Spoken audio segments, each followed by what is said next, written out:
Love at first harmony romance friendship Emery Dallows. There she is, appearing from behind the curtains to take her place on the stage.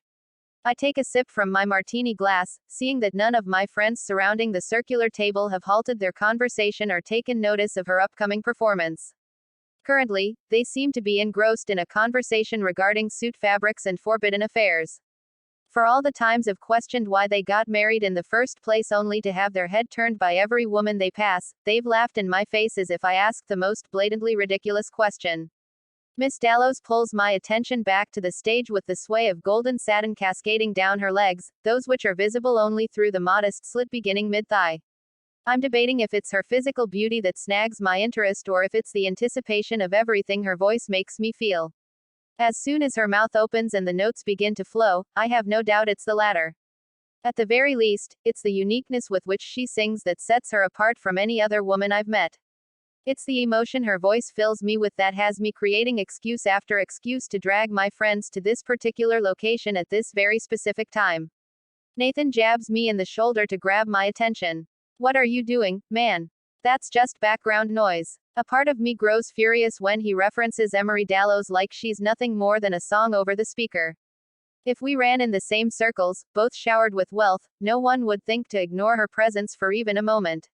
Even though being in the same room as her has something ticking in me, this feeling of rightness. Attempting to participate in some conversation, I fail to completely ignore her, stealing glances over the rim of my glass whenever I can. When her eyes finally yet unexpectedly connect with mine, they widen then crinkle at the corners, seeming to spark with familiarity. For what feels like hours but is most likely seconds, we hold each other's gazes like we're the only two in the room. Too bad a world fails to exist where I could approach her. Or her me. As I put my whole heart and soul into this song, expressing every emotion through words I personally wrote, the customers at Drapple and James refuse to lay their eyes upon me.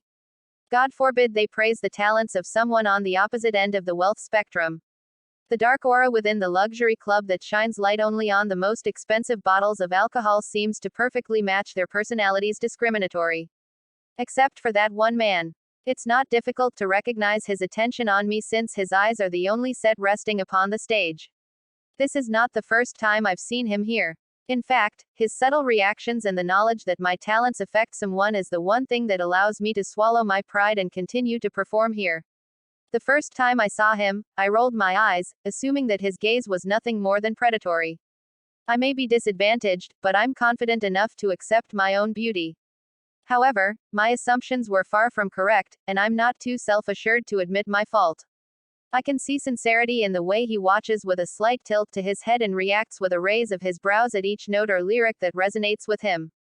Tonight, when I catch his watchful gaze, it's impossible to look away.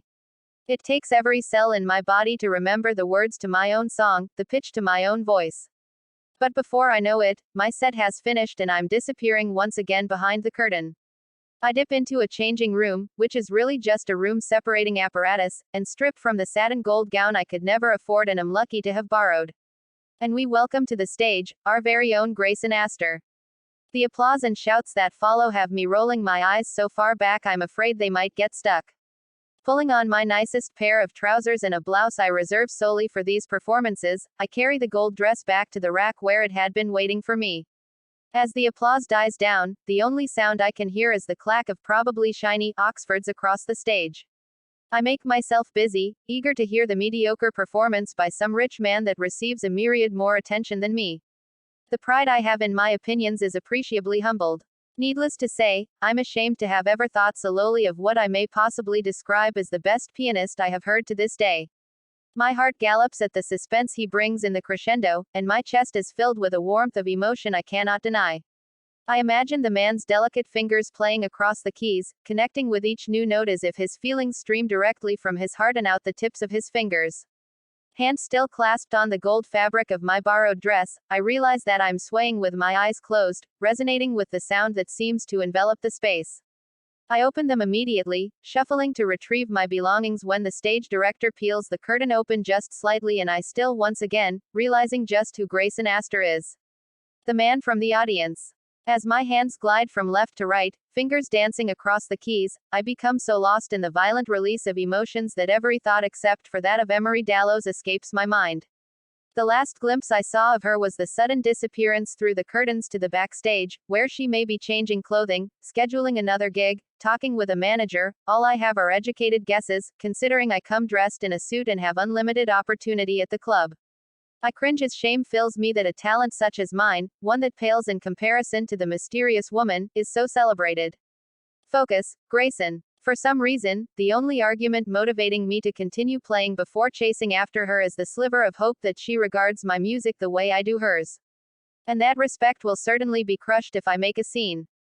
Reaching the coda and completing the last note of the piece, I stand and smile, bowing and accepting the applause. A lifetime in the ring of wealth teaches you a lot about putting on a show. To sum it up, I've spent my life learning to act genuine in situations when I am, in fact, not. What a shameful thought, but a necessary one as I part the curtains and enter the backstage, whipping my head on a swivel to glimpse Miss Dallows. And fail to do so.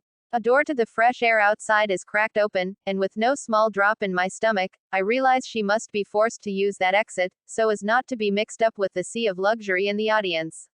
What a sordid class of people my usual company seems to be.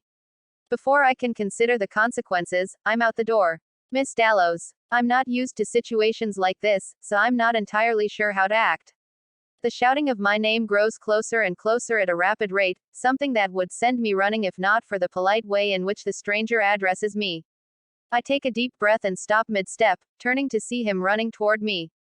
Grayson Astor. He slows to a walk, his hair so dark that the moonlight casts blue highlights among the tousled strands and his eyes so bright I can tell they're green even in the blackness of night. The smile spreading across his face, exposing one crooked tooth, makes him seem real, even in the face of deceitful perfection that all upper class seem to display. When I meet his eyes, I can feel the emotion of his music all over again. Hi, I breathe. Miss Dallows. I'm Grayson, yes. His quick breathing halts, a dimple appearing just to the right of his lips. I find it rather unfortunate that I can't seem to look away from them. You know my name, he says.